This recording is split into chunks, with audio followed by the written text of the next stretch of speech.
بسم اللہ الرحمن الرحیم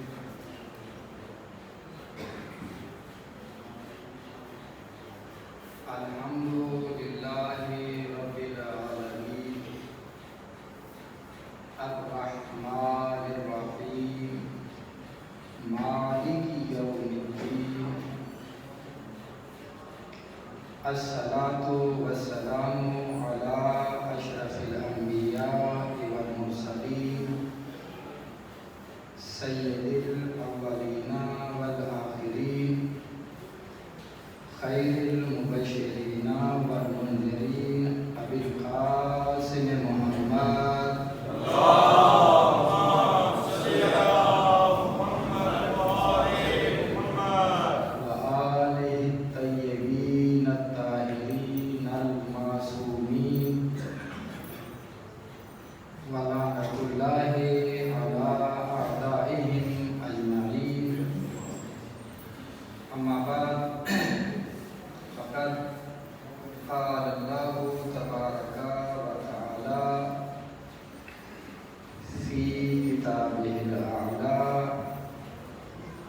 بسم اللہ الرحمن الرحیم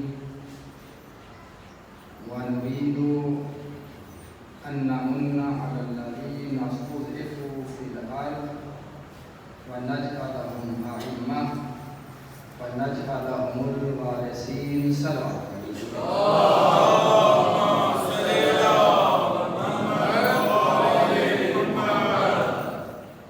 دعا ہے پروردگار سے کہ ہمیں امام کی معرفت نصیب فرمائے، امامت کی معرفت نصیب فرمائے، ہماری ہی دور کو امام کے ظہور کا دور قرار دے، ہمیں اپنی جانیں امام پر قربان کرنے کی توفیق عطا فرمائے۔ اس وقت جو بھی مومنین عزاداری میں مصروف ہیں، پروردگار سب کی عزاداریاں اپنی بارگاہ میں قبول فرمائے۔ خصوصاً یہ مجالس جن مومنین نے اپنی حاجات کے لیے قائم کی ہیں، پروردگار ان کی جملہ حاجات اپنی بارگاہ میں قبول فرمائے۔ ان دعاؤں کی قبولیت کے لیے صلوات پڑھ لیجیے۔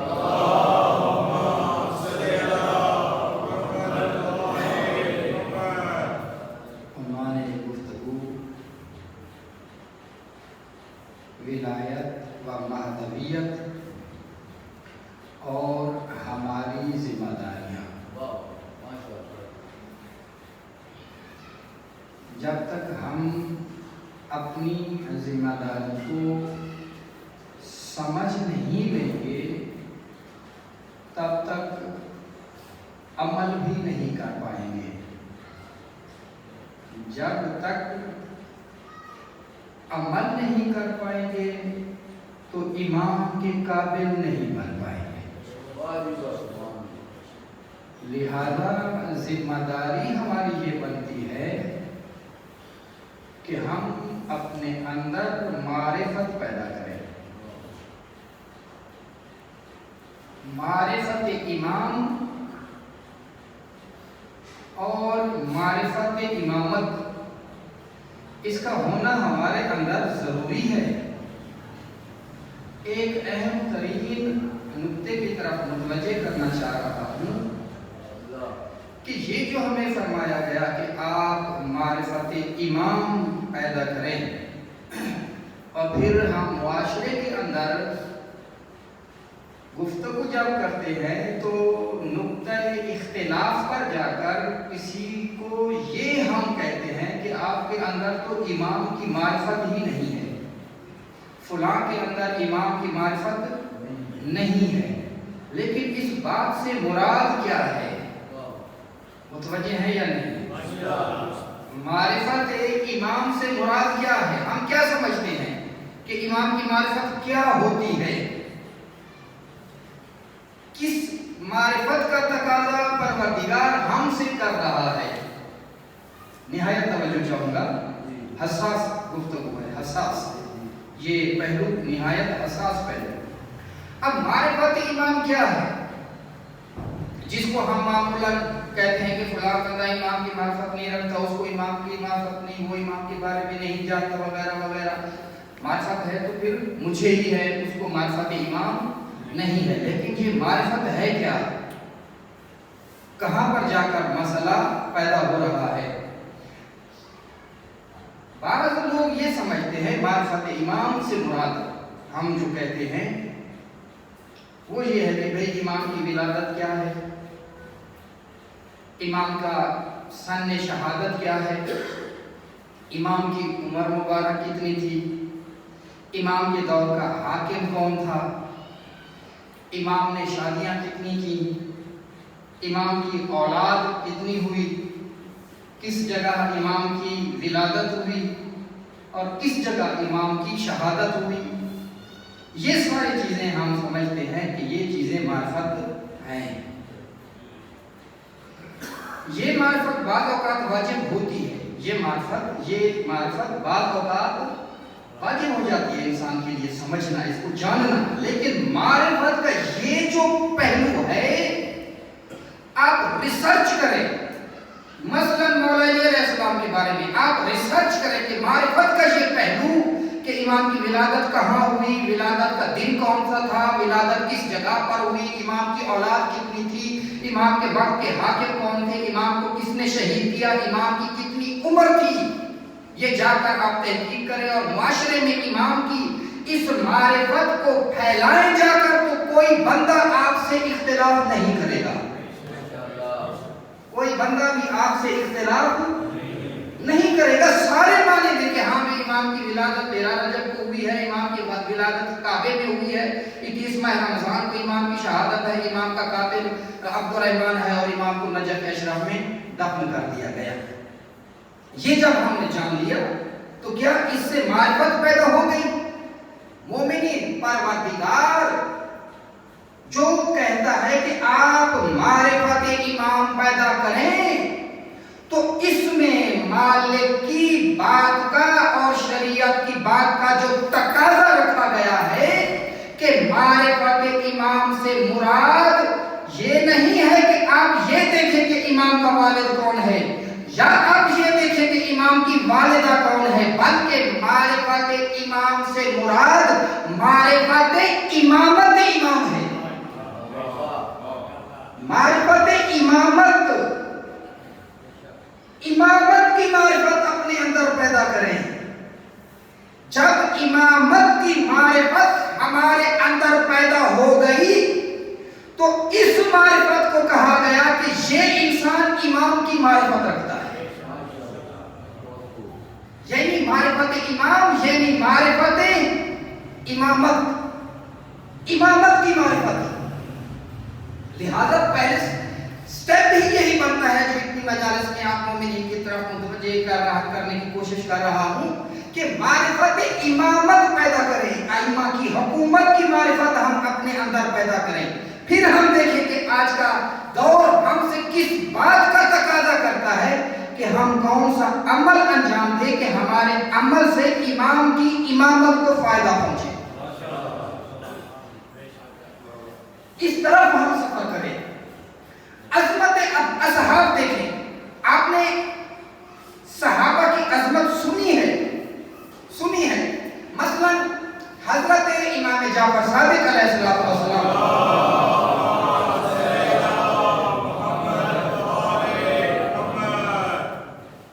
دیکھیں امام اپنے مومن سے کتنی محبت کرتے ہیں، اپنے چاہنے والوں سے کتنی محبت کرتے ہیں. امام تشریف لے جا رہے ہیں، سامنے سے ایک بندہ آیا، اس کا یہ ارادہ تھا کہ وہ امام صادق سے مناظرہ کرے.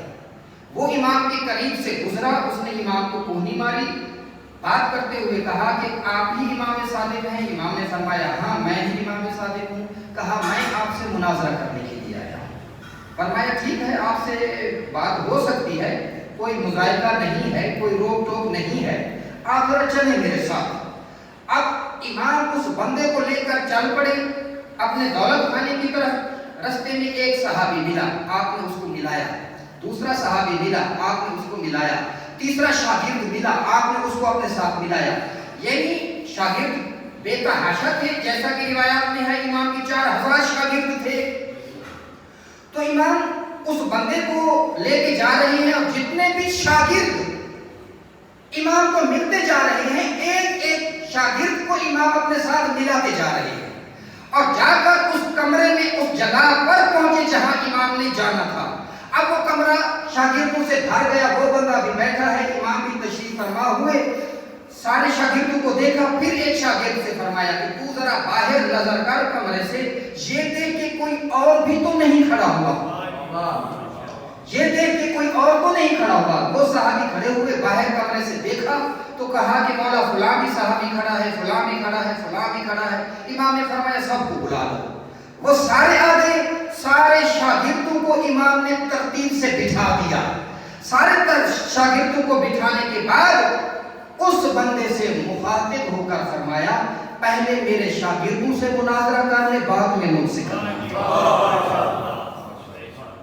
پہلے میرے شاگردوں سے بات کر لے, ان سے اگر تو جیت گیا تو پھر مجھ سے بھی مناظرہ کر لینا. اب اس نے چاروں طرف نظر دوڑائی, جو سب سے بزرگ صحابی تھا, کہا میں اس سے مناظرہ کروں گا. امام نے فرمایا بسم اللہ, مناظرہ کیا اور پہلے سوال پر ہار گیا. پہلے سوال پر ہی وہ ہار گیا. پریشان ہوا. امام نے فرمایا پریشان ہونے کی ضرورت نہیں, آپ کے پاس موقع باقی ہے, کسی اور کو چن لے, کیونکہ تو نہیں جانتا کہ ان کی قابلیت کیا ہے, تجھے میں پھر موقع دیتا ہوں. اس نے دوسرے صحابی سے مناظرہ کیا, پھر ہار گیا. تیسرے صحابی سے مناظرہ کیا, پھر ہار گیا. جتنے بھی صحابہ موجود تھے ایک ایک صحابی سے مناظرہ کیا, سب سے ہارا. اور ہارنے کے بعد پھر پسینہ صاف کر کے امام کی بارگاہ میں عرض کرتا ہے کہ یا ابن رسول اللہ, کیا آپ مجھ پر یہ ثابت کرنا چاہتے ہیں کہ آپ کے اصحاب اتنے پڑھے لکھے ہوتے ہیں؟ امام نے فرمایا بالکل, میں تجھے بتانا چاہتا ہوں کہ میرے صحابہ کتنے پڑھے لکھے ہوتے ہیں. دیکھ لے میرے شاگردوں کا معیار, دیکھ لے میرے شاگردوں کا لیول. یہ مقام اصحاب کا. ایک اور مقام دیکھیں صحابہ کا, وہ ہے حضرت مالک اشتر کا مقام. حضرت مالک اشتر کا مقام. گفتگو ہماری معرفت امامت, معرفت امامت. متوجہ ہوں مومن, آپ جتنے بھی ہیں کافی ہیں ہمارے لیے. معرفت امامت, اس میں آپ حضرت مالک اشتر کا مقام دیکھیں. میرے علی نے فرمایا کان الاشتر لی کما کنت لرسول اللہ. مالک اشتر میرے لیے اتنا اہم ہے جتنا میں علی رسول خدا کے لیے اہم تھا.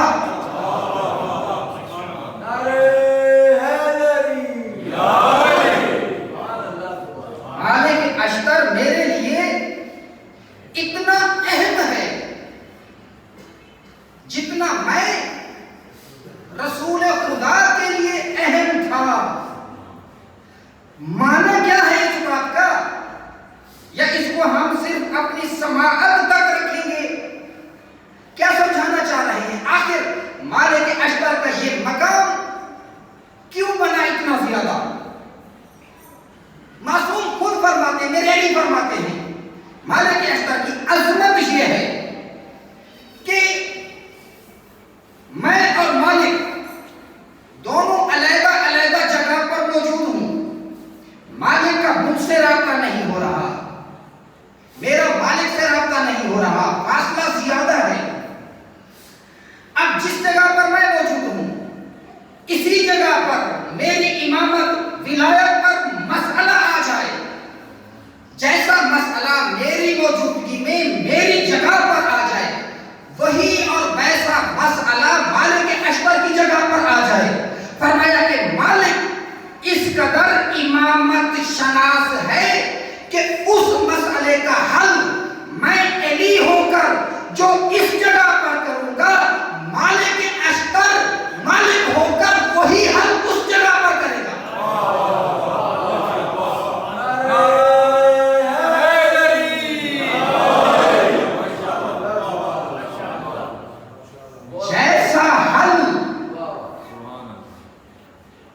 جیسا حل میں یہ بھی پیش کروں گا امامت کا، اس مسئلے کا ویسا ہی حل مالک اشتر مجھ سے رابطہ کیے بغیر کرے گا۔ کیوں؟ اس لیے کہ مالک امامت شناس ہے، مالک امامت شناس ہے، اس کو پتا ہے کہ علی کی امامت کے خلاف کیا کیا سازش ہوتی ہے اور اس کی توڑ اور اس چال کو سمجھنے کا حل کیا ہوتا ہے۔ اسی لیے صفین کے اندر جب نیزوں پر قرآن اٹھائے گئے تو اس سازش کو سمجھنے والے مالک اشتر تھے، اس سازش کو سمجھنے والے مالک اشتر تھے کہ یہ جو نیزے پر قرآن نظر آ رہے ہیں یہ امامت و ولایت علی کے خلاف ایک سازش ہے۔ قرآن استعمال کیے جا رہے ہیں علی کے خلاف، صلح صفائی سازش کے طور پر پیش کی جا رہی ہے امامت علی کے خلاف۔ میرے علی نے فرمایا جو مسئلے کا حل میں یہاں پر کروں گا ویسا ہی حل مجھ سے رابطہ کیے بغیر، مومنین متوجہ ہوں، مجھ سے رابطہ کیے بغیر ویسا ہی حل مالک کرے گا۔ کیوں؟ مالک امامت شناس ہے۔ نتیجہ دے رہا ہوں مومنین، آج آپ اور ہم اپنے دور کے علی سے فاصلے میں ہیں، نہ امام ہم سے مل سکتے ہیں نہ ہم امام سے مل سکتے ہیں۔ اصل غیبت میں ہماری ذمہ داری یہ ہے کہ ہم معاشرے کو امام کے ظہور سے پہلے اتنا تیار کر لیں کہ جب امام کا ظہور ہو اور امام اپنی امامت کے لیے کام کرے تو ہمارے لیے وہ کام نیا نہ ہو،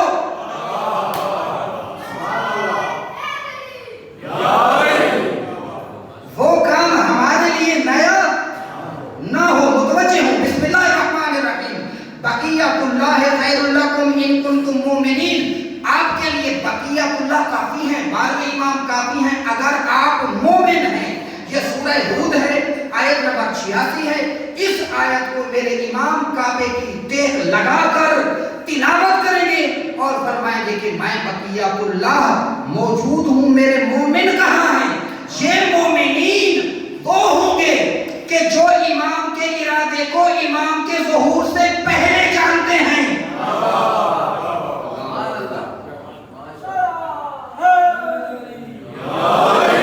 متوجہ ہوں، اس نقطے کی طرف متوجہ ہوں، اس کو اپنی روح میں جگا دیں۔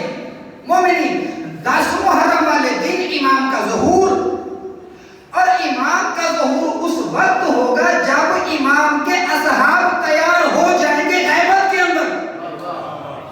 یعنی آپ اور ہم نے امام کے قابل امام کے ظہور کے بعد نہیں بننا، ظہور سے پہلے بننا ہے۔ ظہور سے پہلے بننا ہے، ظہور سے پہلے امامت شناس بننا ہے۔ ظہور سے پہلے ہم نے یہ دیکھنا ہے کہ امام کے خلاف کیا کیا سازشیں ہو رہی ہیں۔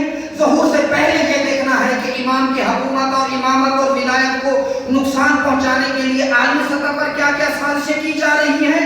پھر اگر ہم ان سازشوں کو سمجھ لیں اور ان سازشوں کے اندر اپنا کردار ادا کر لیں تو پھر یہ سمجھنے اور دیکھنے کی ضرورت نہیں کہ ہم امام کے صحابی ہیں یا نہیں، بلکہ صحابی ہیں اور اس میں کوئی شک نہیں۔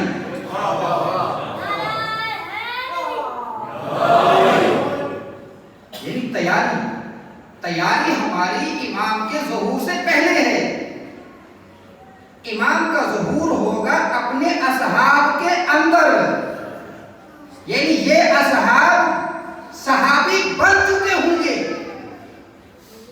اور جب امام کعبے میں اپنے ظہور کا اعلان کریں گے یہ فوراً وہاں پر پہنچ جائیں گے۔ مومنین، امام نے آ کر بنانا نہیں ہے، 11 امام بنا کے چلے گئے، 11 ائمہ بنا کر چلے گئے ہیں۔ کیوں ہمیں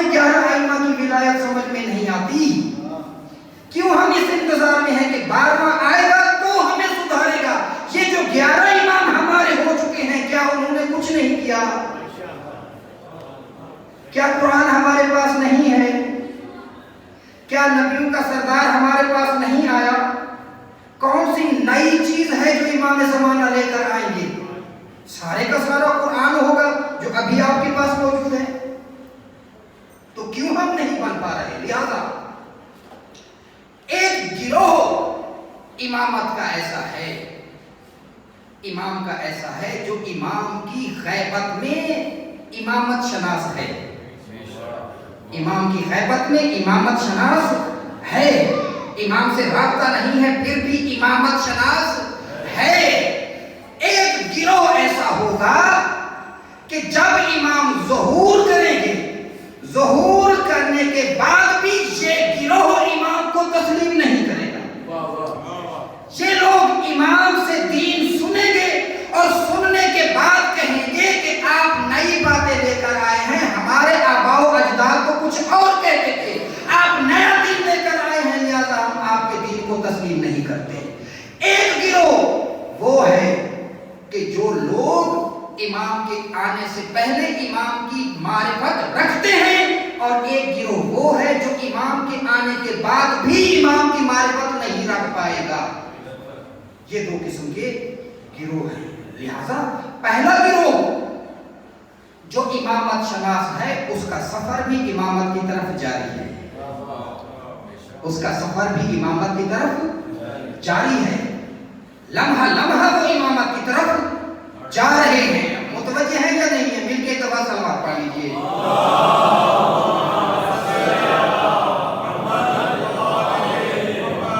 پھر بھی صلوات پڑھ لیجیے.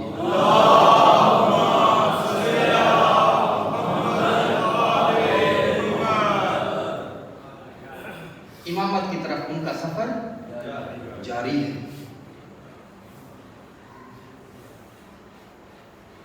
غرب میں، یورپ میں ایک شعبہ ہے، ان کے تعلیمی اداروں میں اس کو مشرقیات کے نام سے یاد کیا جاتا ہے. مشرقیات، مشرقیات سے مراد یہ ہے کہ اہل مشرق کیا پڑھاتے ہیں، اپنے لوگوں کی تربیت کیسے کرتے ہیں. انہوں نے کبھی تشیع کو لفٹ ہی نہیں کرائی. اپنے اسٹوڈنٹس کے آگے انہوں نے کبھی ذکر ہی نہیں کیا کہ مسلمانوں کے جو اتنے زیادہ مسالک ہیں ان میں شیعہ بھی ہیں. انہوں نے کبھی اپنی یونیورسٹیز میں شیعہ کا ذکر تک نہیں کیا تھا. لیکن اچانک انقلاب آ گیا ایران میں. ایک انقلاب آیا فرانس میں، وہ تھا جمہوری انقلاب. ایک انقلاب آیا روس میں، اور ایک انقلاب آیا ایران میں. بہرحال ایران میں جو انقلاب آیا تو وہ انقلاب لانے والا کوئی سید تھا. متوجہ ہیں یا نہیں؟ سادات کی بہت بڑی ذمہ داری ہے اور بہت بڑی ہسٹری ہے. یہ ایک ہے میرا ارادہ، جس دن میں چاہوں گا نا کہ آپ لوگ امام کے لیے شہید ہوں، پھر آپ کے فضائل بیان کروں گا. یقین کریں، اب ایک ٹرینڈ چلا ہوا ہے نا فیس بک پر کہ سادات کہہ رہے ہیں کہ فلاں بندے نے سادات کی توہین کر دی. توہین کر کے ٹرینڈ چلا ہوا ہے. ہمیں پروردگار محفوظ رکھے. یہ ہر بات ابھی فتنہ اختیار کرتی جا رہی ہے کہ اس نے سادات کی توہین کی ہے، نہیں کرنی چاہیے تھی. بات یہ ہے کہ سادات کی عظمت بہت زیادہ ہے، سادات کی عظمت بہت زیادہ ہے. اب آیا ایران میں انقلاب، انقلاب لانے والا سید، ایسا سید جو عالم بھی ہے، ایسا عالم جو شیعہ بھی ہے. اب انہوں نے دیکھا کہ یہ کیا ہو گیا، کیونکہ انقلاب لانا آسان کام نہیں ہوتا، آسان کام نہیں ہوتا انقلاب لانا. تو اب انہوں نے دیکھا، ان کے دانشوروں نے، ان کے تھنک ٹینک نے، کہ بھی یہ جو خمینی انقلاب لے کر آیا ہے یہ ہے کیا. اب انہوں نے دوبارہ جب مسلمانوں کے فرقوں پر نظر ثانی کی تو اس میں ان کو شیعہ نظر آئے. شیعہ کو پھر انہوں نے اسٹڈی کرنا شروع کیا، اپنے دانشور بٹھائے، اپنے ڈاکٹر پروفیسر بٹھائے، کہا کہ تشیع پر تحقیق اور ریسرچ کریں۔ جب انہوں نے تشیع پر ریسرچ کی تو ان کو تشیع کے اندر عقیدہ امامت اور مہدویت نظر آیا۔ ان کو تشیع کے اندر عقیدہ امامت اور مہدویت نظر آیا۔ کہا کہ یہ شیعہ ہیں اور ان کے امامت کے عقیدے کے مطابق پوری زمین کا حاکم ان کا امام مہدی ہے۔ یعنی شیعہ کے عقیدے کے مطابق پوری زمین پر سپر پاور پروردگار ہے اور اس پروردگار کا نمائندہ مہدی ہے۔ اس خدا کا اس زمین پر نمائندہ مہدی ہے۔ مہدی پوری زمین پر حکومت کرے گا اور مہدی کے ماننے والے شیعہ کہلاتے ہیں۔ جب انہوں نے دیکھا کہ سپر پاور پوری زمین پر صرف ہم نہیں ہیں، پوری زمین پر حکومت کرنے کا نظریہ صرف ہمارا امریکیوں کا نہیں، شیعہ کا بھی یہی ہے، لہذا انہوں نے باقاعدہ سفارتی سطح پر اس بات کا اقرار کیا کہ پوری زمین پر اگر امریکہ کا کوئی دشمن ہے تو وہ شیعہ ہے۔ وہ کون ہے؟ شیعہ ہے۔ کیوں بھائی؟ اس وقت نہ ہی ایران کے پاس یہ ڈرون طیارے تھے، نہ ہی فوج تھی، نہ ہی طاقت تھی۔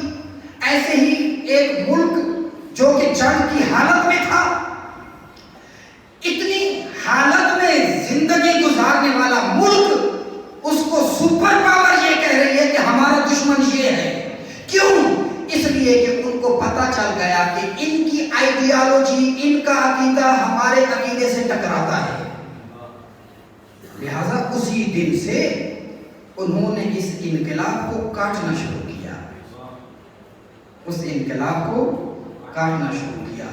سب سے پہلے انہوں نے علماء کے وقار کو مجروح کیا، عوام کو علماء سے دور کر دیا۔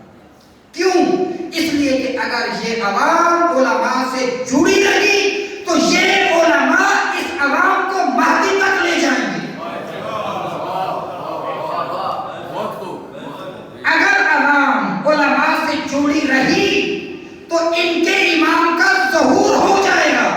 اسی لیے انہوں نے کہا کہ مہدی کا ظہور تو حتمی ہے، لیکن اب تم یہ کرو کہ مہدی کی قوم کو انتشار میں مبتلا کر دو۔ ظہور تو حتمی ہونا ہے لیکن اس کو مؤخر کر دو۔ ایسے اعمال انجام دو کہ ظہور دور ہوتا جائے، دور ہوتا جائے، دور ہوتا جائے۔ اور آج یہ ہمارے سامنے یہ پوزیشن ہے۔ یہ باتیں کرتے ہوئے جگر چاہیے ہوتا ہے۔ مومنین کے اندر مہدویت پر بات کرنے کے لیے جگر کی ضرورت ہے۔ مومنین کے اندر ولایت پر بات کرنے کے لیے محنت اور جرأت کی ضرورت ہے۔ کیوں؟ اس لیے کہ دشمن نے کام کیا ہے، دشمن نے کام کیا ہے، ہم متوجہ نہیں ہوئے۔ دشمن کو پتا ہے کہ یہ کیا ہے، ہمیں پتا نہیں کہ ہم کیا ہیں، ہمیں پتا نہیں ہے کہ ہم کیا ہیں۔ دشمن کو پتا ہے کہ یہ لوگ کیا ہیں۔ مل کے ایک دفعہ صلوات پڑھ لیجیے۔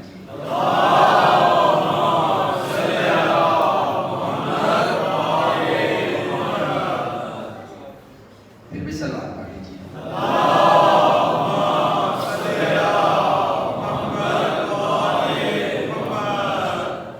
وَنُرِيدُ أَن نَّمُنَّ عَلَى الَّذِينَ اسْتُضْعِفُوا فِي الْأَرْضِ وَنَجْعَلَهُمْ أَئِمَّةً وَنَجْعَلَهُمُ الْوَارِثِينَ۔ ہمارا ارادہ یہ ہے کہ وہ لوگ جو مستضعف بنا دیے گئے، عظمت سادات کس وجہ سے ہے؟ قانون بتا رہا، پروردگار اس زمین پر کسی انسان کو جب عزت دیتا ہے تو جو عزت خدا کی طرف سے ملتی ہے وہ عزت اس لیے ملتی ہے کہ اس انسان کی ذمہ داری بڑی ہے۔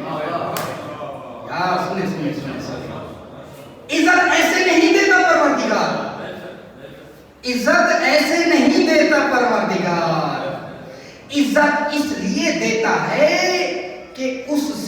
ذمہ داری بڑی لینی ہے، فریضہ بڑا لینا ہے، ڈیوٹی بڑی لینی ہے، کام بڑا لینا ہے۔ لہذا جس انسان کو پروردگار جتنی عزت دیتا ہے اس سے اتنا کام لیتا ہے۔ وَنُرِيدُ أَن نَّمُنَّ عَلَى الَّذِينَ اسْتُضْعِفُوا فِي الْأَرْضِ، ہمارا ارادہ یہ ہے کہ وہ لوگ جو مستضعف ہیں، مظلوم ہیں، امام صادق فرماتے ہیں ہم مظلوم ہیں، امام صادق فرماتے ہیں ہم مظلوم ہیں، ہماری آل مظلوم ہے، مستضعف ہیں، مظلوم ہیں۔ ایران کا حاکم ہارون رشید کا دور ہے، ہارون رشید کا دور، امام کاظم کا دور۔ ایران کا حاکم نام ہے اس کا حمید، وہ کہتا ہے کہ میں گھر میں موجود تھا، ہارون رشید کا نمائندہ آیا میرے پاس اور آگا کہا کہ بادشاہ آپ کو طلب کر رہا ہے۔ یہ کہتا ہے کہ میں رات کو اٹھا، بادشاہ کے پاس گیا، ہارون رشید بیٹھا تھا، ہارون رشید نے کہا کہ تو میری کتنی عزت کرتا ہے؟ اس نے کہا کہ تو میرا اولی الامر ہے، تو جو کہے گا میں وہ تیرے لیے کرنے کے لیے تیار ہوں۔ ہارون رشید نے اسی وقت اپنی تلوار اس کو دی، کہا کہ یہ میرا غلام ہے، تو اس کے ساتھ چلا جا، جو یہ کہے تو نے وہ کرنا ہے۔ یہ حمید کہتا ہے کہ میں چلا گیا، ایک گھر میں پہنچے، گھر میں 3 کمرے تھے، غلام گیا، پہلا کمرہ کھولا تو اس میں قیدی تھے اور سارے کے سارے سید تھے۔ متوجہ ہوں، امامت ہمارا ارادہ ہے کہ وہ لوگ جو زمین پر مظلوم بنا دیے گئے ان پر احسان کریں، انہیں امام بنائیں، انہیں امام بنائیں۔ امام بننے سے پہلے کا مرحلہ جو عوام نے طے کرنا ہوتا ہے، امت نے طے کرنا ہوتا ہے، آل رسول نے طے کرنا ہوتا ہے، وہ ہے مستضعف بننے کا مرحلہ، مظلوم بننے کا مرحلہ۔ یہ کہتا ہے دروازہ کھولا گیا، پورے کا پورا دروازہ کھلا ہوا، بھرا ہوا، کس سے؟ آل رسول سے، سارے کے سارے سید، سارے کے سارے قیدی، بچے، بوڑھے، مستورات۔ کہا کہ وہ غلام ایک ایک سید کو نکالتا تھا اور کہتا جاتا تھا ان کے ساتھ سے ان کے ساتھ اتار دے۔ کہا کہ میں ان کے ساتھ اتار کے قریب کنواں تھا، میں سب کے سر وہاں ڈالتا جاتا تھا۔ اب وہ ایک ایک سید کو نکالتا، بچے کو، بوڑھے کو، مستور کو، میں ان کے سر قلم کر کے کنویں میں ڈال دیتا تھا۔ پہلا کمرہ ختم ہوا، دوسرا کھولا گیا، دوسرے میں بھی اتنے ہی بندے تھے، کہا میں نے سب کے سر قلم کیے، سارے سر کنویں میں ڈالے۔ تیسرا کمرہ کھولا گیا، سب کو شہید کیا، تو آخر میں ایک نورانی چہرے والا سید بزرگ، اس نے مجھ سے بات کرتے ہوئے کہا کہ تجھے حیا نہیں آتی کہ تو آل رسول کو شہید کر رہا ہے؟ قیامت والے دن رسول کو کیا منہ دکھائے گا؟ کہتا ہے جیسے ہی میں نے یہ سنا میرے ہوش اڑ گئے اور میرا ہاتھ کام نہیں کر رہا تھا، لیکن غلام نے مجھے ڈانٹا، کہا کہ اپنا کام کر۔ کہا پھر وہ جو کیفیت تھی وہ ختم ہوئی اور میں نے اس بزرگ کو بھی شہید کر دیا۔ یہ جو تھوڑی دیر کے لیے اس کے اندر غیرت جاگی تھی، کبھی کبھی امامت کے لیے ہمارے اندر بھی جاگتی ہے کہ ہم بھی امامت کے علاوہ جو دوسرے نظام ہیں انہیں چھوڑ دیں، لیکن یہ ارادہ وقتی ہوتا ہے، مستقل نہیں ہوتا، کامل نہیں ہوتا، پھر دوبارہ اسی اپنی جگہ پر۔ کہ انسان اسی کو کہتے ہیں، قلب اسی کو کہتے ہیں کہ جو اپنی اصلی جگہ پر نہ رہے، ہمیشہ بدلتا رہے۔ تو تمام سادات کو اس نے مارا۔ کیوں؟ رات میں نے عرض کیا تھا کہ یہ سارے کے سارے جو حاکم تھے وہ ائمہ اہل بیت کو اس لیے شہید کر دیتے تھے کیونکہ یہ لوگ جانتے تھے جو حکومت ہم کر رہے ہیں ہمارا حق نہیں ہے، ائمہ اہل بیت کا حق ہے۔ وجہ یہ تھی، آل رسول کے شہید ہونے کی وجہ یہ تھی کہ یہی وہ گھرانہ ہے جس نے حکومت کرنی ہے، یہی وہ لوگ ہیں جو خدا کے نمائندے ہیں اس زمین پر۔ لہٰذا وہ ائمہ کو شہید کرتے تھے، آل کو شہید کرتے تھے، ان کے رشتہ داروں کو شہید کرتے تھے۔ اس وجہ سے یہ سارے حالات ہوئے ہیں اور آج تک وہی مرحلہ جاری ہے۔ وکی لیکس آپ کے سامنے آئے تھے، وکی لیکس، اس کا مرکز تشیع تھا کہ تشیع کو نقصان پہنچایا جائے۔ پھر بعد میں پاناما لیکس آئے، اس کا مرکز تشیع تھا، اور اس وقت جو پاکستان میں صورتحال بنی ہوئی ہے اس کا مرکز تشیع ہے۔ کیوں آخر مارا جا رہا ہے؟ پوری طول تاریخ میں تشیع ایسے ہی مظلوم اور مستضعف ہوتا آیا ہے۔ کیوں؟ اس لیے کہ زمین کے حاکم یہی ہے، زمین کے حاکم یہی ہے، خدا کے نمائندے یہی ہیں، خدا کی جماعت یہی ہیں، حزب اللہ یہی ہیں۔ حضرت لوط علیہ السلام نے اپنی قوم سے خطاب کر کے فرمایا، اے کاش میرے ساتھ اصحاب مہدی ہوتے تو میں تم پر فتح حاصل کر لیتا۔ یہ مقام اصحاب مہدی کا، یہ مقام آل رسول کا مقام ذمہ داری کی وجہ سے ملتا ہے۔ جس کی جتنی بڑی ذمہ داری خدا کی طرف سے ہوگی اس کو پروردگار مقام بھی اتنا بڑا دیتا ہے۔ کہیں ایسا نہ ہو کہ ہم سید ہوتے ہوئے اپنی عزت کروانا کو جانیں، اپنی ذمہ داری ادا کرنا بھول جائیں، کہ جو سید ہونے کی وجہ سے پروردگار نے ہماری ذمہ داری لگائی ہے۔ سید کیوں دیا آخر یہ مقام پروردگار نے سادات کو؟ متوجہ ہے یا نہیں؟ وجہ کیا ہے؟ بتا رہا معصومین کا دور، کربلا ہوئی، مولا علی علیہ السلام کا دور، امام کو اپنی امامت قائم کرنے میں اصحاب کی ضرورت تھی۔ جب بھی کسی امام کی امامت قائم ہوتی ہے یا امام میدان عمل میں اترتا ہے تو امام کو سپورٹرز کی ضرورت ہوتی ہے، مددگاروں کی ضرورت ہوتی ہے۔ میرے علی کو مددگاروں کی ضرورت تھی، میرے حسن کو مددگاروں کی ضرورت تھی، میرے حسین نے تو جملہ ہی فرمایا، حل من ناصر ہے کوئی جو میرا مددگار ہو؟ کس چیز میں مددگار ہو؟ دین کے کام میں مددگار ہو۔ امام سجاد کو ضرورت تھی، امام باقر کو، امام صادق کو، امام قاسم کو، 11ویں امام کو، 12ویں امام کو دین کی مدد کی ضرورت تھی، دین پھیلانے میں مددگاروں کی ضرورت تھی۔ متوجہ ہوں مومنین، رزلٹ دے رہا ہوں اس بات کا۔ اصل میں دین تبلیغ کے لیے خون مانگتا ہے، دین تبلیغ کے لیے شہادتیں مانگتا ہے، دین تبلیغ کے لیے جان مانگتا ہے، دین تبلیغ کے لیے بچے مانگتا ہے، دین تبلیغ کے لیے مزدورات مانگتا ہے، دین تبلیغ کے لیے بوڑھے مانگتا ہے۔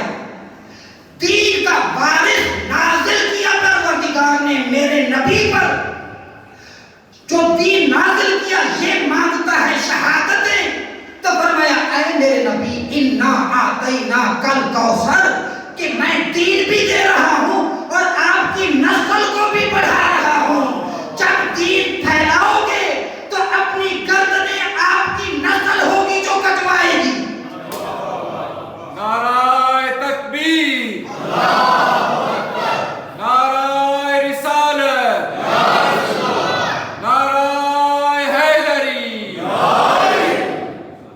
سادات شہادت کے لیے پیدا ہوئے ہیں، شہادت کے لیے پیدا ہوئے، دین کی مدد کے لیے پیدا ہوئے۔ مومن سادات کرام دوسروں سے خدمت نہ لیں، سید ہونے کی وجہ سے، آپ مبلغ ہونے کی وجہ سے اس کی خدمت کریں، مبلغ ہونے کی وجہ سے، مبلغ دین ہونے کی وجہ سے اس کی عزت کریں، سامنے والے کو مقام دیں، سامنے والے کو عزت دیں۔ کیوں سامنے والے کو میں عزت دے رہا ہوں؟ اس لیے کہ میں سید ہوں۔ کیوں سامنے والے کا احترام کر رہا ہوں؟ اس لیے کہ میں سید ہوں۔ کیوں ہمیں توہین محسوس ہوتی ہے کہ اگر سامنے والا عزت نہیں کر رہا تو ہم کہتے ہیں کہ آپ نے سید کی توہین کر دی؟ یہ کیوں کہتے ہیں؟ امام حسن موجود ہیں بازار کے اندر، بندہ آیا جو شامی پور